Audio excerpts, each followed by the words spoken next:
प्रिय दर्शकों, आप सभी का स्वागत है हमारे इस YouTube चैनल पर। दर्शकों, आपने कहावत तो सुनी होगी कि अब आया ऊंट पहाड़ के नीचे। और इसका मतलब भी आप अच्छी तरह से समझते होंगे कि जो ऊंट अपने आप को सबसे लंबा ऊंचा समझता है, जब किसी पहाड़ के सामने जाता है तो उसको इस चीज का एहसास होता है कि उससे भी बड़ा इस संसार में कोई है।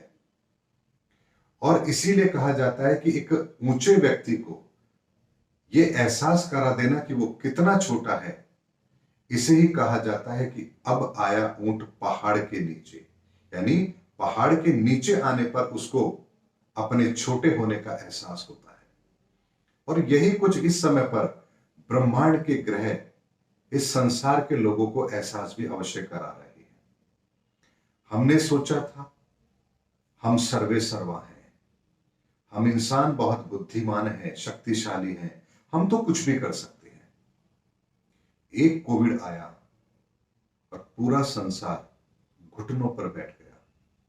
सब लोग अपने घरों में कैद हो गए। अर्थव्यवस्था का पहिया पूरी तरह से रुक गया। किसी ने भी नहीं सोचा होगा कि पूरा संसार इस तरह से रुक भी सकता है और थम भी सकता है। लेकिन ग्रहों की ताकत ने वो एहसास भी हमको करा दिया। उसके बाद मई 2021 की बात आती है। भारत के हालात आपको पता है। अस्पतालों में जगह नहीं बची थी, ऑक्सीजन की कमी थी, लोग मर रहे थे, सड़कों पर लोग नहीं थे, अस्पतालों में जगह नहीं थी, लोग घरों के अंदर कैद थे, भयभीत थे। क्या करें? वो मंजर भी आप लोगों को पता है, कैसा भयानक मंजर था। और बहुत लोगों ने अपनों को खोया भी है। और उस समय पर जब हम ये त्रासदी देख रहे थे तो दुनिया के बहुत सारे देश आनंद ले रहे थे, हमारी इस परिस्थितियों का मजाक बना रहे थे। हम उस परिस्थिति से बाहर आए, फिर यही मंजर अमेरिका ने देखा। अमेरिका के हालात आपको पता है क्या हुए। अस्पतालों में भी जगह नहीं बची थी, रोज कोविड केसेस बढ़ते जा रहे थे। हालांकि अमेरिका ने तो उससे पहले भी एक भयानक मंजर देखा था। यानी हमारी दूसरी लहर से पहले ही अमेरिका के अंदर भी क्या हालात थे। पहली लहर के अंदर आप सबको पता है कि लाशों को दफनाने के लिए भी जगह कम पड़ गई थी। अब जब हम भी इस परिस्थितियों से बहुत हद तक बाहर निकल चुके हैं, तो अब हांगकांग के अंदर ऐसे हालात हैं कि वहां भी अस्पतालों में जगह नहीं बची है। दर्शकों, कितना विचित्र खेल है इस कुदरत का कि एक ही समय पर ऐसी घटनाएं बनती हैं कि कोई एक पक्ष उस परिस्थिति से बाहर निकल रहा है तो कोई दूसरा पक्ष उस परिस्थिति को फेस कर रहा है। ऐसे में जहां अब न्यूज़पेपर में भारत के अंदर कोविड केसेस की संख्या आना ही बंद हो गई है। अब न्यूज चैनल ये बताते ही नहीं है कि रोज कितने केस आ रहे हैं, ना न्यूज़पेपर में छपती है कोई खबर कि आज कोविड के इतने केस आए हैं। जबकि हकीकत यह है कि आज की डेट में वर्तमान में 30 से 32 हजार केस पर डे आ रहे हैं हिंदुस्तान के अंदर कोविड के। यानी कहां हम लाखों में पहुंचे थे, वहां से वापस 30 हजार पर आ गए। और मैंने आपसे कहा भी था कि 16 जनवरी के बाद में केसेस बहुत तेजी से कम भी हो जाएंगे। लेकिन मैंने आपको यह भी कहा था कि काल सर्पयोग है, इसीलिए ये ग्राफ अभी ऊपर नीचे होता रहेगा। भारत में कम हुए, हांगकांग के अंदर बढ़ गए, हांगकांग में कम होंगे, कहीं और बढ़ जाएंगे। यानी कि अभी अप्रैल तक ऐसा ही सिलसिला चलता रहेगा। लेकिन एक चीज को समझना बहुत जरूरी है।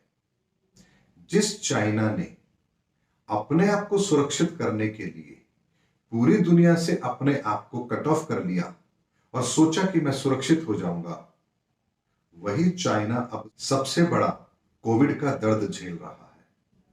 और इसे कहते हैं ऊपर वाले की लाठी। क्योंकि ऊपर वाले की लाठी में दर्द होता है, आवाज नहीं होती है, उसका असर बहुत बड़ा होता है। जो चाइना पूरी दुनिया को संकट में लेकर आया, इस समय वही चाइना अपने जीवन का, या यूं कह लीजिए इस समय का सबसे बड़ा चुनौतीपूर्ण समय देख रहा है। हालांकि वो प्रदर्शन नहीं कर रहा है, लेकिन अंदरूनी हालात चाइना के इस समय पर बहुत खराब है। और आने वाले समय के अंदर चाइना के ऊपर शनि की 7.5 भी लगने वाली है। यानी लगभग 2.5-3 साल के बाद में चाइना के ऊपर शनि की 7.5 एप्लीकेबल हो जाएगी, क्योंकि मेष राशि बनेगी उसकी, और जैसे ही शनि मीन राशि में प्रवेश करेंगे चाइना पर शनि की 7.5 भी एप्लीकेबल हो जाएगी। ऐसे में वहां से 7.5 साल चाइना के लिए बहुत चुनौतीपूर्ण रहने वाले हैं। और चाइना इस समय पर अपनी बढ़ती हुई जनसंख्या जो उसकी बूढ़ी हो रही है उसको लेकर के चिंतित है, नेगेटिव जनसंख्या हो रही है उसको लेकर चिंतित है, अरबपतियों को जैसे उसने कंट्रोल में करने की कोशिश करी और उसके बाद उसके आर्थिक हालात बिगड़े हैं, इससे वो परेशान है। और ऊपर से कोविड को लेकर के जो पॉलिसी बनाकर चल रहा था, जीरो टॉलरेंस पॉलिसी, वो ऐसी साबित हो रही है कि अब उसके हाथ पांव फूल रहे हैं। इसीलिए दर्शकों, जब ऊपर वाला आपको कोई सजा देता है या आपके कर्मों का हिसाब किताब करता है तो आपको हर जगह से मार पड़ती है। आप कहीं भी चले जाइए, कुछ भी कर लीजिए, कहीं से भी आपको राहत नहीं मिलती है, क्योंकि वो इंसाफ ऊपर वाले का है। और ये ठीक उसी तरह से होता है जैसे एक व्यक्ति ने यदि किसी का कत्ल किया है और कोर्ट ने उसको सजा दी है, तो फिर चाहे आपका कोई रिश्तेदार ही क्यों ना हो, आपके बेटे, सगे संबंधी, आपकी यहां तक कि धन दौलत भी काम नहीं आएगी और आपको वो सजा भुगतनी ही पड़ेगी, क्योंकि उस देश के संविधान के आधार पर आपके लिए सजा तय हुई है। आप बच नहीं सकते। उसी तरह से इस प्रकृति का भी एक नियम है, इस प्रकृति का भी एक संविधान है, और इस संविधान को जो तोड़ता है उसे एक दिन उसका परिणाम भी भुगतना पड़ता है। और इसीलिए मैंने अपने कई वीडियो में आपसे कहा भी है कि भाई ये आखिरी मौका है, संभल जाओ, बाद में शनि आपको सुधरने का मौका नहीं देगा। और अभी भी बहुत से लोग मेरी इस बात को हल्के में लेते हैं, या यूं कह लीजिए कि हो सकता है कुछ होगा, बड़ा होगा, हो जाएगा, चलता रहता है। लेकिन जब 2025 से 27 के बीच में आप उस सिनेरियो देखेंगे, ब्रह्मांड के अंदर ग्रहों की परिस्थिति के बाद में जो परिवर्तन आएगा, जब आप देखेंगे तो आपको पता लगेगा कि किन देशों ने कितनी बड़ी बड़ी गलतियां की हैं, और उसका परिणाम यह है कि वो लोग बहुत पीछे हो गए हैं, और जो सही रास्ते पर हैं वो इतने आगे निकल गए हैं कि पूरी दुनिया के अंदर ही प्रभुत्व की जो लड़ाई है वो अब नए हाथों में आ गई है। यानी विनर कोई और है, शक्तियां किसी और के पास है, आर्थिक रूप से सक्षम कोई और है, विचारधारा कुछ और है, और देश और दुनिया अब नए रास्ते पर जा चुकी है और हम वहीं के वहीं रह गए हैं। ऐसा बहुत सारे देश इस चीज को महसूस करेंगे। ये बात भी आप आने वाले समय में सच होते हुए देखेंगे। और इसीलिए मैं कह रहा हूं कि अब आया ऊंट पहाड़ के नीचे, क्योंकि अब फरवरी 2022 के बाद में शनि अब कोई मौका किसी को नहीं देने वाले हैं, ये बात निश्चित है। यहां से आखिरी एक परिवर्तन का दौर शुरू हो रहा है, जो मार्च और अप्रैल के अंदर आते आते पूरा हो जाएगा, और अप्रैल के बाद से एक नया सृजन आरंभ हो जाएगा। इस सृजन को यदि मैं आपको शब्दों में समझाऊं तो ऐसे समझिए, जैसे आप एक बीज जमीन में डालते हैं और एक छोटा सा अंकुर वहां से निकलता है।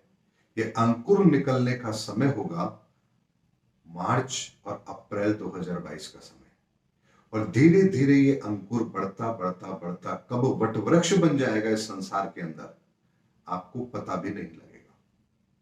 इसीलिए दर्शकों, अब अंतिम समय वो आ चुका है परिवर्तन का, जब एक नया दौर आरंभ होने जा रहा है।